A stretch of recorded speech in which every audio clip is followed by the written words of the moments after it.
ಹಂಚಿಕೆ ವಿಚಾರದಲ್ಲಿ ಎಲ್ಲರಿಗೂ ನೀರು ನಾನೇ ನಿಂತ್ಕೊಂಡು ಕೊಡಿಸ್ತೀನಿ. 500 MCFT ನೀರನ್ನು ಮಾಗಡಿ ಕೊಡೋಂಥದ್ದು ಇವತ್ತೆಲ್ಲ ಮಾಡಿರೋದು, ಹಿಂದಿನ ದಿನ ಮಾಡಿದೆ. ಅದು ಅಲಾಟ್ಮೆಂಟ್ ಇದೆ 500 ಮಾಗಡಿಗೆ ಮಾತ್ರ. ಇನ್ನು ಯಾವ ರಾಮನಗರ ಜಿಲ್ಲೆ ಬೇರೆ ಕಡೆ ಎಲ್ಲೂ ರಾಮನಗರಕ್ಕೆಲ್ಲ ಹೋಗ್ತಾ ಇಲ್ಲ. ದಯವಿಟ್ಟು ಈ ಎಲ್ಲೋ ಒಂದು ಕಡೆ ಅಡಚಣೆ ಮಾಡಿ ಶಾಪಗ್ರಸ್ತರಾಗಬೇಡಿ. ತಾಲೂಕಲ್ಲಿ ಸುಮಾರು 25 ವರ್ಷದ ಅವಧಿಲಿ ಇಡೀ ತಾಂತ್ರಿಕ ಒಂದು ವ್ಯವಸ್ಥೆಯಲ್ಲಿ ತಾವೆಲ್ಲರಿಗೂ ಇವತ್ತು ಪತ್ರಿಕಾ ಮಾಧ್ಯಮದಿಂದ ಹಿಡಿದು ಇಡೀ ತುಮಕೂರು ಜಿಲ್ಲೆಯಲ್ಲಿ ಪ್ರತಿಯೊಬ್ಬರಿಗೂ ತಿಳಿದಿರೋಂಥ ವಿಚಾರ ಕುಣಿಗಲ್ಗೆ ಅನ್ಯಾಯ ಆಗಿರೋಂಥದ್ದು.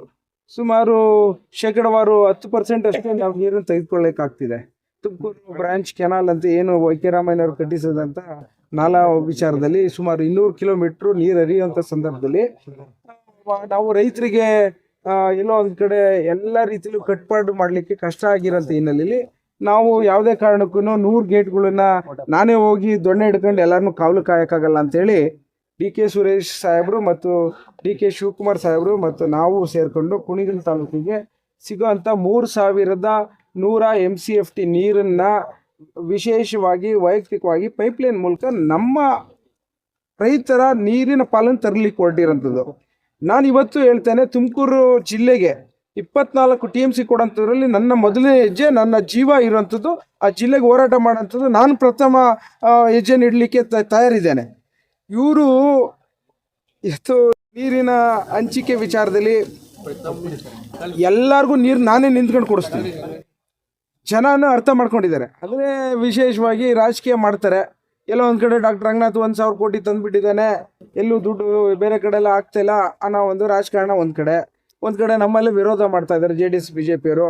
ಒಂದು ಕಡೆ ತುಮಕೂರು ಜಿಲ್ಲೆಯವರೆಲ್ಲ BJP JDS ಅವ್ರಿಗೆ ಎಲ್ಲೋ ಇದೊಂದು ಅವಕಾಶ ರಾಜಕಾರಣದಲ್ಲಿ ಉಪಯೋಗಿಸ್ಕೊಂಡು ತಾವು ಮುನ್ನದಿಗೆ ಬರಬೇಕು ಅಂತ. ಇದಕ್ಕೆಲ್ಲದಕ್ಕೂ ನಾನು ತಮ್ಮ ಮೂಲಕ ಕೇಳ್ಕೊತೇನೆ, ನನ್ನ ತಾಲೂಕಿನ ರೈತರ ಹಕ್ಕಿನ ನೀರನ್ನು ಇವತ್ತು ದಯವಿಟ್ಟು ಈ ಎಲ್ಲೋ ಒಂದು ಕಡೆ ಅಡಚಣೆ ಮಾಡಿ ಶಾಪಗ್ರಸ್ತರಾಗಬೇಡಿ. ಶ್ರೀರಂಗ ಯೋಜನೆ 25 ವರ್ಷದಿಂದ ಇದ್ದಂಥ ಒಂದು ಕಾರ್ಯಕ್ರಮ ಇದು. ಅದರಲ್ಲಿ 500 MCFT ನೀರನ್ನು ಮಾಗಡಿ ಕೊಡೋಂಥದ್ದು ಇವತ್ತೆಲ್ಲ ಮಾಡಿರೋದು, ಹಿಂದಿನ ದಿನ ಮಾಡಿದೆ. ಅದು ಅಲಾಟ್ಮೆಂಟ್ ಇದೆ 500 ಮಾಗಡಿಗೆ ಮಾತ್ರ. ಇನ್ನು ಯಾವ ರಾಮನಗರ ಜಿಲ್ಲೆ ಬೇರೆ ಕಡೆ ಎಲ್ಲೂ ರಾಮನಗರಕ್ಕೆಲ್ಲ ಹೋಗ್ತಾ ಇಲ್ಲ. ಇದು ಎರಡನೇದು ವಿಚಾರ. ನಾನು ನನ್ನ ತಾಲೂಕಿನ ನೀರನ್ನು ಪಡೀಲಿಕ್ಕೆ ನಾನು ಹೋರಾಟ ಮಾಡ್ತಿರೋದು. ಇವತ್ತು ಮಾಗಡಿಗೆ ಹೋಗುತ್ತೋ ಬಿಡುತ್ತೋ ನನ್ನ ಉದ್ದೇಶ ಅಲ್ಲ. ಇದು ಮಾಗದಿಗೆ ಏನಿದೆ ಅದನ್ನು ನಮ್ಮ ತುಂಬ ಆದಮೇಲೆ ಅವ್ರಿಗೆ ಮುಂದಕ್ಕೆ ಹೋಗೋಂಥದ್ದು. ಸೊ ಎಲ್ಲೋ ಒಂದು ಕಡೆ ಶಿಂಷಾ ನದಿಯಿಂದ ತಮಿಳ್ನಾಡಿಗೆ ಹೋಗೋಂಥದ್ದನ್ನು ತಡಿಲಿಕ್ಕೆ ಇದೊಂದು ಅವಕಾಶ ಇದೆ. ಸೊ ಹಾಗಾಗಿ ಸುಮ್ಮನೆ ರಾಜಕಾರಣ ಮಾಡೋದಕ್ಕಿಂತ ಇವತ್ತು ಜನ ಅರ್ಥ ಮಾಡ್ಕೊತಾ ಇದ್ದಾರೆ.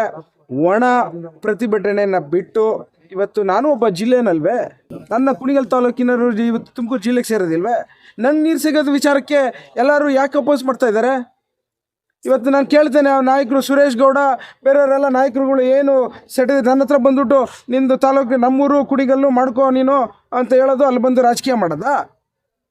ಇವತ್ತು ಪ್ರತಿಯೊಬ್ಬರೂ ಅವತ್ತು ಮೀಟಿಂಗ್ಗಳಲ್ಲಿ ಕೂತಿದ್ದಾಗ ಹೌದು ಕುಣಿಗಲ್ಗೆ ಮೋಸ ಆಗಿದೆ ತಗೊಂಡು ಹೋಗಬೇಕು ಅಂತ ರೇವಣ್ಣ ಆದಿಯಾಗಿ ಅವತ್ತಿನ ದಿನ ಎಲ್ಲರೂ ಯಾರ್ಯಾರು ಶಾಸಕರು ಇದ್ದರು ಎಲ್ಲರೂ ಒಪ್ಕೊಂಡಿದ್ರು.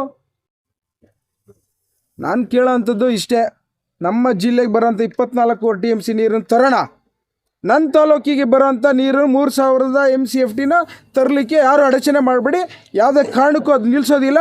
ನನ್ನ ತಾಲೂಕಿನ ರೈತರ ಹಿತವನ್ನು ಕಾಪಾಡೋಂಥದ್ದು ನನ್ನ ಪ್ರಥಮ ಕರ್ತವ್ಯ. ನಾನು ತಂದೆ ತರ್ತೇನೆ ಮಾತನ್ನು ಹೇಳಲಿಕ್ಕೆ ಇಚ್ಛೆಪಡ್ತೇನೆ ನಾನು.